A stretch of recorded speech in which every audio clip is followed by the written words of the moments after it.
जय माता आदिशक्ति। देवताओं के तेज से देवी का प्रादुर्भाव और महिषासुर की सेना का वध। मैं कमल के आसन पर बैठी हुई प्रसन्न मुख वाली महिषासुर मर्दनी भगवती महालक्ष्मी का ध्यान करती हूँ, जो अपने हाथों में अक्षमाला, फरसा, गदा, बाण, ब्रज, पद, धनुष, कुंडिका, दंड, शक्ति, खड्ग, ढाल, शंख, घंटा, मधुपात्र, शूल, पाश और चक्र धारण करती हैं। ऋषि कहते हैं, पूर्व काल में देवताओं और असुरों में पूरे 100 वर्षों तक घोर संग्राम हुआ। उसमें असुरों का स्वामी महिषासुर था और देवताओं के नायक इंद्र थे। उस युद्ध में देवताओं की सेना महाबली असुरों से परास्त हो गई। संपूर्ण देवताओं को जीतकर महिषासुर इंद्र बन बैठा था। तब पराजित देवता प्रजापति ब्रह्मा जी को आगे करके उस स्थान पर गए जहां भगवान शंकर और विष्णु विराजमान थे। देवताओं ने महिषासुर के पराक्रम और अपनी पराजय का यथावत वृत्तांत उन दोनों देवेश्वरों से विस्तार पूर्वक कह सुनाया। वे बोले, भगवान महिषासुर सूर्य, इंद्र, अग्नि, वायु, चंद्रमा, यम, वरुण तथा अन्य देवताओं के भी अधिकार को छीन कर ही सबका अधिष्ठात्र बन बैठा है। उस दुरात्मा महिष ने समस्त देवताओं को स्वर्ग से निकाल दिया। अब वे मनुष्यों की भांति पृथ्वी पर विचरते हैं। दैत्यों की सारी करतूत हमने आप लोग से कह सुनाई। अब हम आपकी ही शरण में आए हैं, उसके वध का कोई उपाय सोचिए। इस प्रकार देवताओं के वचन सुनकर भगवान विष्णु और शिव ने दैत्यों पर बड़ा क्रोध किया। उनकी भुएं तन गई और मुंह टेढ़ा हो गया। तब अत्यंत कोप से भरे हुए श्री चक्रपाणि श्री विष्णु जी के मुख से एक महान तेज प्रकट हुआ। इसी प्रकार ब्रह्मा, शंकर और इंद्र आदि अनंत देवताओं के सही से भी बड़ा भारी तेज निकला। वह सब मिलकर एक हो गया। महान तेज का वह पुंज ज्वालामान पर्वत सा जान पड़ा। देवताओं ने देखा, वहां उसकी ज्वालाएं संपूर्ण दिशाओं में व्याप्त हो रही हैं। संपूर्ण देवताओं के सही से प्रकट हुए उस तेज की कहीं भी तुलना नहीं थी।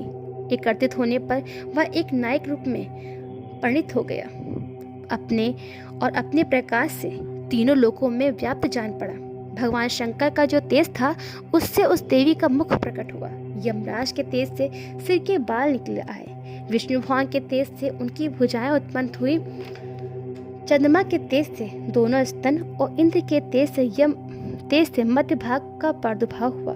वरुण के तेज से जांघा और पिंडली तथा पृथ्वी के तेज से नितंब भाग प्रकट हुआ। ब्रह्मा जी के तेज से दोनों चरण और सूर्य के तेज से उनकी उंगलियां हुई। वसुओं के तेज से हाथों की उंगलियां और कुबेर के तेज से नासिका प्रकट हुई। उस देवी के दांत प्रजापति के तेज से और नेत्र अग्नि के तेज से प्रकट हुए थे। उनकी भौहें संध्या और कान वायु के तेज से उत्पन्न हुए थे। इसी प्रकार अनंत देवताओं के तेज से भी उस कल्याण में देवी का आविर्भाव हुआ। तदनंतर समस्त देवताओं के तेज पुंज से प्रकट हुई देवी को देखकर महिषासुर के सताए हुए देवता बहुत प्रसन्न हुए। पिनाकधारी भगवान शंकर से अपने शूल से एक शूल निकालकर उन्हें भेंट दिया। फिर भगवान विष्णु ने भी अपने चक्र से एक चक्र उत्पन्न करके भगवती को अर्पण किया। वरुण ने भी शंख भेंट किया। अग्नि ने उन्हें शक्ति दी। वायु ने धनुष तथा बाण से भरे हुए 2 तरकस प्रदान किए। सहस्त्र नेत्र वाले देवराज इंद्र ने अपने ब्रज से ब्रज उत्पन्न करके दिया और ऐरावत हाथी से उतार कर एक घंटा भी प्रदान किया। यमराज ने काल दंड से दंड, वरुण ने पाश, प्रजापति ने स्फुटी कक्ष की माला तथा ब्रह्मा जी ने कमंडल भेंट किया। सूर्य ने देवी के समस्त रोमकोप में अपनी किरणों का तेज भर दिया। काल ने उन्हें चमकती हुई ढाल और तलवार दी। 6 समुद्र ने उज्जवल हार तथा कभी जीर्ण न होने वाले तो दिव्य वस्त्र भेंट किए। साथ ही उन्होंने दिव्य चूड़ामणि, 2 कुंडल, कड़े, उज्जवल अर्चन, सब बाहुओं के लिए केयूर तथा दोनों चरणों के लिए निर्मल नुपुर, गले की सुंदर हंसली और सब उंगलियों में पहनने के लिए रत्नों से बनी हुई अंगूठियां भी थीं। विश्वकर्मा ने उन्हें अत्यंत निर्मल फरसा भेंट किया। साथ ही अनेक प्रकार के अस्त्र और अवैध कवच दिए। इनके सिवा मस्तक और वक्ष स्थल पर धारण करने के लिए भी कभी न कुम्हलाने वाली कमलों की माला दी। जलधि ने उन्हें सुंदर कमल का फूल भेंट किया। हिमालय ने सवारी के लिए सिंह तथा भांति भांति के रत्न संपर्दित किए।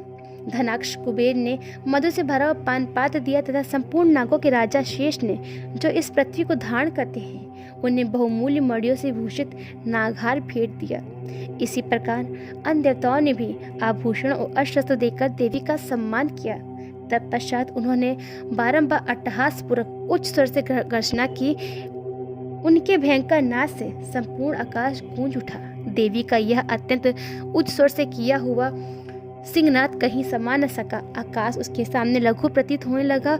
उससे बड़े जोर की प्रतिध्वनि हुई, जिससे संपूर्ण विश्व में हलचल सी मच गई और समुद्र कांप उठे, पृथ्वी डोलने लगी, समस्त पर्वत हिलने लगे। उस समय देवताओं ने अत्यंत प्रसन्नता के साथ सिंहवाहिनी भगवती से कहा, देवी तुम्हारी जय हो। देवताओं अत्यंत साथ ही महर्षियों ने भी भक्ति भाव से विनम्र होकर उनका स्तवन किया। संपूर्ण त्रिलोकी को शोभग्रस्त देख दैत्यगण अपनी समस्त सेनाओं के साथ कवच आदि से सुसज्जित होकर हाथों में हथियार ले सहसा उठकर खड़े हो गए। उस समय महिषासुर ने बड़े क्रोध में आकर कहा, आह यह क्या हो रहा है। फिर वह संपूर्ण अस्त्रों से घिरकर उस सिंहनाद की ओर लक्ष्य करके दौड़ा और आगे पहुंचकर उसने देवी को देखा, जो अपनी प्रभा से तीनों लोगों को प्रकाशित कर रही थी। उनके चरणों के भार से पृथ्वी दबी जा रही थी, माथे के मुकुट से आकाश में रेखा से खींच रही थी तथा वे अपने धनुष के टंकार से सातों पातालों को शुभ किए देती थी। देवी अपनी हजारों भुजाओं से संपूर्ण दिशाओं को अग्रचित करके खड़ी हुई थी। तांतर उनके साथ दैत्यों का युद्ध छिड़ गया। नाना प्रकार के अस्त्र के प्रहार से संपूर्ण दिशाएं उपसित होने लगी। छुछुर नामक महान असुर महिषासुर का तेरा नायक था। वह देवी के साथ युद्ध करने लगा। अन्य दैत्यों की चतुर्गणी सेना साथ लेकर चाम्र भी लड़ने लगा। 60,000 रथियों के साथ आकर उग्र नामक महादैत्य ने लोहा ले लिया। 1 करोड़ रथियों का साथ लेकर महाहनु नामक दैत्य युद्ध करने लगा, जिसके रोए तलवार के समान तीखे थे। वह असलोमा नामक महादैत्य भी 5 करोड़ रथी सैनिकों सहित युद्ध में आ डटा। 60 लाख रथियों से घिरा हुआ वाशकाल नामक दैत्य भी उस युद्ध में लड़ने लगा। परिवारित नामक राक्षस हाथी सवार घुड़सवारों के अनेकों दल तथा 1 करोड़ रथियों की सेना साथ लेकर युद्ध करने लगा। बिडाल नामक दैत्य 5 अरब रथियों के साथ घिरकर लोहा लेने लगा। इसके अतिरिक्त और भी हजारों महादैत्य रथ, हाथी और घोड़ों की सेना साथ लेकर वहां देवी के साथ युद्ध करने लगे। स्वयं महिषासुर उस रणभूमि में कोटि कोटि सहस्त्र रथ, हाथी और घोड़े की सेना के साथ घिरा हुआ खड़ा था। वह दैत्य देवी के साथ तोमर, भिंदपाल, शक्ति, मूषक, खड़ग, परशु और पटिश आदि अस्त्र का प्रहार करते हुए युद्ध कर रहे थे। कुछ दैत्यों ने उन पर शक्ति का प्रहार किया, कुछ लोगों ने पाश फेंके तथा कुछ दूसरे दैत्यों ने खड़ग का प्रहार करके देवी को मार डालने का उद्योग किया। देवी भी क्रोध में भरकर खेल खेल में ही अपने अस्त्र की वर्षा करके दैत्यों के समर अस्त्र शस्त्र को काट डाले। उनके मुख पर परिश्रम या थकावट का रंचमात का चिन्ह भी नहीं था। देवता और ऋषि उनकी स्तुति कर रहे थे और वे भगवती परमेश्वरी दैत्यों के शरीर पर अस्त्र की वर्षा करती रही। देवी का वाहन सिंह भी क्रोध में भरकर गर्दन के बालों को हिलाता हुआ अस्त्रों की सेना में इस प्रकार विचरने लगा, मानो दावानल फैल रहा हो। रणभूमि में दैत्यों के साथ युद्ध करती हुई अंबिका देवी जितने निश्वास छोड़े, वे सभी तत्काल सैकड़ों हजारों गणों के रूप में प्रकट हो गए और परशु, भिंदपाल, खड़ग और पटिश आदि अस्त्र शस्त्रों द्वारा असुरों का सामना करने लगी। देवी की शक्ति से बड़े हुए वे गढ़ असुरों का नाश करते हुए नगाड़ा, शंख आदि बाजा बजाने लगे। उस संग्राम महोत्सव में कितने ही गण मृदंग बजा रहे थे। तांता देवी ने त्रिशूल से, गदा से शक्ति की वर्षा और खड़ग आदि से सैकड़ों महादैत्यों का संहार कर डाला। कितनों को घंटे के भयंकर नाश से मूर्छित करके मार गिराया। बहुत दैत्यों को पास में बांधकर धरती पर घसीटा। कितने ही दैत्य उनकी तीखी तलवार की मार से 2 टुकड़े हो गए। कितने ही गदा की चोट से घायल हो धरती पर सो गए। कितने ही मूसल की मार से अत्यंत आहत होकर रक्त वमन करने लगे। कुछ दैत्य शूल से छाती फट जाने के कारण पृथ्वी पर ढेर हो गए। उस रणांग में बाढ़ समूहों की वृष्टि, कितने ही असुरों के कमर टूट गई। बाज की तरह झपटने वाले देव पीड़क दैत्यगण अपने प्राणों से हाथ धोने लगे। किन्हीं की बाहें छिन भिन हो गई, कितनों की गर्दन कट के गिर गई, कितने ही दैत्यों के मस्तक कट कट कर गिरने लगे।